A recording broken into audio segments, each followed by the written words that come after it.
Hi കൂട്ടുകാരെ, പുതിയൊരു വീഡിയോയിലേക്ക് എല്ലാവർക്കും സ്വാഗതം. അങ്ങനെ ഡാൻസ് ക്ലാസ്സിൻ്റെ ആ ഒരു ഉദ്ഘാടനമൊക്കെ കഴിഞ്ഞു കേട്ടോ. ചന്ദ്ര വളരെ പ്രതീക്ഷയോട് കൂടിയാണ് ഒരു മാസം കൊണ്ട് തന്നെ താൻ ഒരു 40,000 രൂപ സമ്പാദിക്കുക എന്നുള്ള ആ പ്രതീക്ഷയോട് കൂടിയിരിക്കുകയാണ് കേട്ടോ. അങ്ങനെ രേവതിക്ക് വിളക്ക് കത്തിക്കാൻ കൊടുക്കാത്തതിൽ ചെറിയൊരു ദേഷ്യമൊക്കെ ഉണ്ട് കേട്ടോ രവീന്ദ്രന്. പക്ഷേ രേവതി അതവിടെ ഇല്ലാതാക്കി അങ്ങ് പോവുകയും ചെയ്തല്ലോ. എന്നാൽ ഈ സമയം ചന്ദ്ര ഇങ്ങനെ കാത്തിരിക്കുകയാണ് ഭാമയുടെ വീട്ടിൽ. ഇപ്പോൾ വരും ആ ബോർഡ് കണ്ട് പല കുട്ടികളും ഈ ക്ലാസ്സിലോട്ട് ചേരാൻ വരും. ഒരുപാട് പ്രതീക്ഷകളോട് കൂടി ഇരിക്കണം കേട്ടോ. അപ്പോഴാണ് പുറത്തു നിന്നും ബെല്ലടിക്കുന്ന സൗണ്ട് കേൾക്കുക. അത് കേട്ടോടെ തന്നെ ചന്ദ്ര ഓടിക്കൊണ്ട് വരികയാണ് കേട്ടോ. അങ്ങനെ ചന്ദ്ര തന്നെയാണ് ഡോറ് തുറക്കുന്നത്. ഭാമ വരാനൊന്നും കാത്തു നിൽക്കില്ല. അങ്ങനെ ചന്ദ്ര വന്നിട്ട് ചോദിക്കുകയാണ്, അല്ല എന്തായി, എന്തിനാണ് നിങ്ങൾക്ക് എത്ര കുട്ടികളാണ്? 2 കുട്ടികളാണോ 3 കുട്ടികളാണോ ഡാൻസ് ക്ലാസ്സിന് ചേർത്തുന്നത് എന്നൊക്കെ ചോദിക്കുമ്പോൾ അവർ പറയാ, ഡാൻസ് ക്ലാസ്സോ? താങ്കൾ എന്താണ് ഈ പറയുന്നത്? ഞാനിവിടുത്തെ കുടിവെള്ളം വെക്കാമെന്ന ആളാ. അപ്പോഴേക്കും ഇവിടെ വേറെ ആൻറ്റിയാണല്ലോ ഉള്ളത് എന്ന് പറയുമ്പോൾ ചന്ദ്രയുടെ കിളിയാകെ പോവാണ് കേട്ടോ.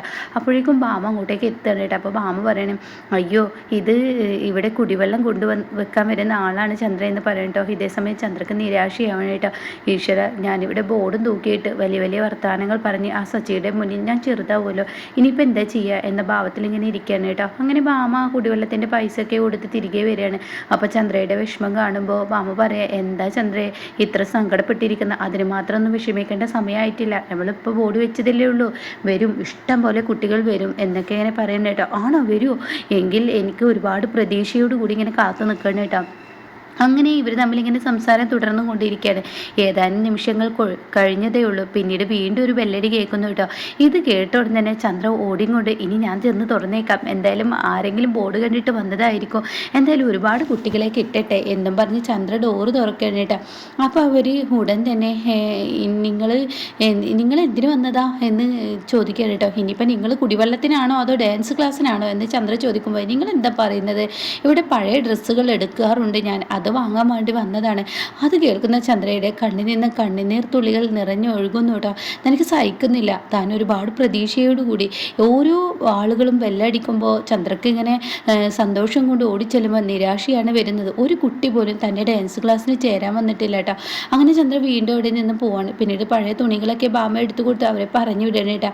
ഉടൻ തന്നെ ചന്ദ്ര ഭാമയോട് ചോദിക്കുകയാണ്, അല്ല ഭാമയെ, ഇവിടെ ഇങ്ങനെയുള്ള ആളുകൾ തന്നെ വരുള്ളൂ, ഈ പഴയ തുണി വെള്ളം എന്നൊക്കെ പറഞ്ഞുള്ള ആളുകൾ തന്നെ വരുള്ളൂ എന്ന് ചോദിക്കാൻ കേട്ടോ. അപ്പോൾ ഉടൻ തന്നെ, എന്താ ചന്ദ്രൻ, നീ ഇങ്ങനെ കുറച്ച് കഴിയുമ്പോഴേക്കും ആരെങ്കിലുമൊക്കെ വരാതിരിക്കില്ല, പ്രതീക്ഷ കൈവിടേണ്ട എന്നൊക്കെ പറയുമ്പോൾ ഏതാനും നിമിഷങ്ങൾക്ക് ശേഷം വീണ്ടും ബെല്ലടി തുടങ്ങിയിട്ടോ.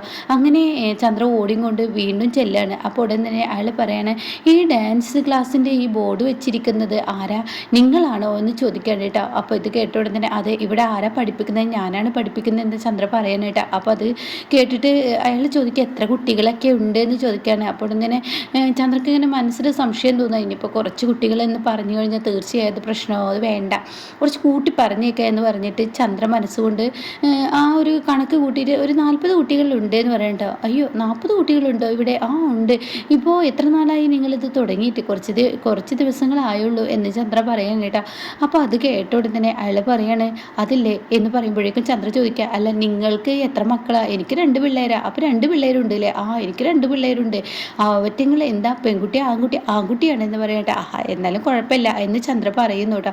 അപ്പോഴേക്കും ഭാമ അവിടെ എത്താണ്. അപ്പോൾ അങ്ങനെ അവരോട് പറയാണ്, അല്ല കുഞ്ഞുങ്ങളെ കണ്ടില്ലല്ലോ, കുഞ്ഞുങ്ങൾ വന്നില്ലല്ലോ എന്ന് പറഞ്ഞോടെ തന്നെ, കുഞ്ഞുങ്ങൾ എന്തിനാ ഇങ്ങോട്ടേക്ക് വരുന്നത് എന്ന് അയാൾ ചോദിക്കാൻ കേട്ടോ. അല്ല, ഡാൻസിൻ്റെ ബോർഡൊക്കെ കണ്ടു, കുട്ടികളെ ഡാൻസ് ക്ലാസ്സിന് ചേർത്താനാണ് വന്നത്. അയ്യോ, ഞാൻ ഡാൻസ് ക്ലാസ്സിന് ചേർത്താനല്ല വന്നത്, ഞാൻ KCBയിൽ നിന്ന് വരുന്ന ആളാണ്. ഇത്രയും കുട്ടികൾ ഇവിടെ പഠിക്കുന്നുണ്ടെങ്കിൽ അതിൻ്റെതായ കറണ്ട് ചിലവ് ബാക്കി കാര്യങ്ങളൊക്കെ ഉണ്ടാവുമല്ലോ. ഒരു സ്ഥാപനം ഇങ്ങനെ സെപ്പറേറ്റ് ആയിട്ട് അതിൽ നിന്ന് കറണ്ട് എടുക്കുമ്പോൾ നിങ്ങളൊരു ഫോം ഫില്ല് ചെയ്തതിൻ്റെ ഒരു കറണ്ട് ബില്ല് കുറച്ച് എക്സ്ട്രാ നിങ്ങൾക്ക് കൂട്ടി തുടങ്ങുമെന്ന് പറയാനിട്ടാ. ഇത് കേൾക്കുന്ന ഭാമ ആകെ കിളി പോവാനിട്ടാ. അയ്യോ സാറേ, നിങ്ങൾ വിചാരിക്കുന്ന പോലെ വേറെ ഒന്നും പറയണ്ട, ഈ ഫോം ഫില്ല് ചെയ്ത് KCBയിൽ കൊണ്ടുവന്നാൽ മതി എന്നും പറഞ്ഞ് അയാൾ അവിടെ നിന്ന് പോവാനിട്ടാ. ഈ സമയം ചന്ദ്ര ഇങ്ങനെ കിളി പോയതുപോലെ ഇരിക്കുകയാണ്. അപ്പോൾ ഭാമ ചോദിക്കുക, നീ എന്ത് പണിയാണ് ചന്ദ്രയെ കാണിച്ചത്? ഒരു കുട്ടി പോലും ഇല്ലാത്ത നീ ഇവിടെ 40 കുട്ടികളോടുണ്ട്, എന്തിനാ നീ അത് പറഞ്ഞത്? അതുകൊണ്ടല്ലേ ഈ ഒരു കടലാസ് അവരിവിടെ തന്നത് എന്ന് പറയാനിട്ട്. അപ്പോൾ അത് കേട്ടോടെ തന്നെ ചന്ദ്ര പറയാം, പിന്നെ ഞാൻ എന്താ പറയേണ്ടത്? അയാൾ ഡാൻസ് ക്ലാസ്സിൻ്റെ ബോർഡ് കണ്ടിട്ടാണ് വരുന്നത് എന്നൊക്കെ പറഞ്ഞപ്പോൾ ഞാൻ ഇനിയിപ്പോൾ അയാളുടെ കുട്ടികളെ ചേർത്തില്ലെന്ന് കരുതിയിട്ടല്ലേ അങ്ങനെ പറഞ്ഞത്. ഇനിയിപ്പോൾ അത് പറഞ്ഞത് കൊണ്ട് തന്നെ എനിക്കിപ്പോൾ എൻ്റെ കറണ്ട് ബില്ല് കൂട്ടാനാണ് പോകുന്നത്. ഇത് ഞാൻ അനുവദിക്കില്ല എന്ന് പറയുമ്പോൾ ഉടൻ തന്നെ ചന്ദ്ര പറയണം, താമസിയാതെ ഒന്നും അനുവദിക്കേണ്ടി വരില്ല. കാരണം ഞാനിത് വെറുതെയാണ് ഇട്ടിരിക്കുന്നത് ബാമ. ഇതുകൊണ്ട് യാതൊരു കാര്യമില്ല. ലാസ്റ്റ് ഞാൻ നിന്നെ ഭരതനാട്യം പഠിപ്പിക്കേണ്ടി വരും എന്നൊക്കെ ഇങ്ങനെ പറയാൻ കേട്ടോ. അങ്ങനെ ഈ സമയം ബാമക്കാണെങ്കിൽ ഇതൊന്നും പറയുന്നത് തലേ കയറിയുന്നില്ല. തൻ്റെ മനസ്സ് മുഴുവൻ ഇതാണ്. കാരണം 40 കുട്ടികൾ എന്ന് പറയുന്നത് കൊണ്ട് തന്നെ പുറത്തൊരു സ്ഥാപനം തുടങ്ങുന്നത് പോലെ താൻ ചെയ്തു എന്ന് KCBക്ക് തോന്നിയിരിക്കുന്നു. അതുകൊണ്ട് തന്നെ തൻ്റെ കറണ്ട് ബില്ല് കൂടും. അത് ഒഴിവാക്കാൻ എന്താ വഴി എന്നിങ്ങനെ ചിന്തിക്കുകയാണ്. അങ്ങനെ ചന്ദ്ര ഇനി ഞാൻ ഇരിക്കുന്നില്ല, ഇനി ഞാൻ പോട്ടെ എന്നും പറഞ്ഞ് ചന്ദ്ര അവിടെ നിന്ന് തൻ്റെ വീട്ടിലോട്ട് പോകണേട്ടാ.